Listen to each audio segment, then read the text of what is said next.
Ada peristiwa kebakaran saudara yang diduga korsleting di bagian mesin sebuah bus terbakar di ruas tol dalam kota di kawasan Kelapa Gading, Jakarta Utara. Insiden ini sempat membuat arus lalu lintas di sekitar lokasi kejadian macet.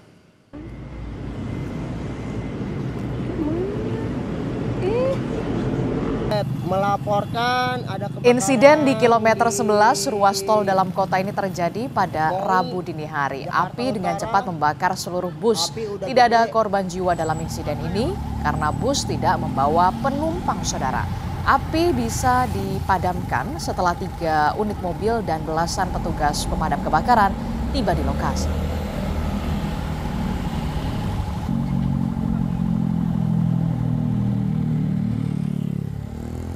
Dari kronologisnya, seorang drivernya menyampaikan ke saya, dia ada percikan api di samping kiri kabin mobil.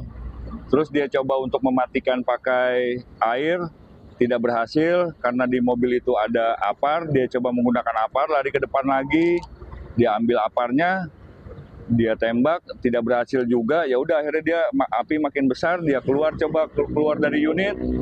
Nah, di situ mungkin petugas CNMP melihat ada mobil terbakar.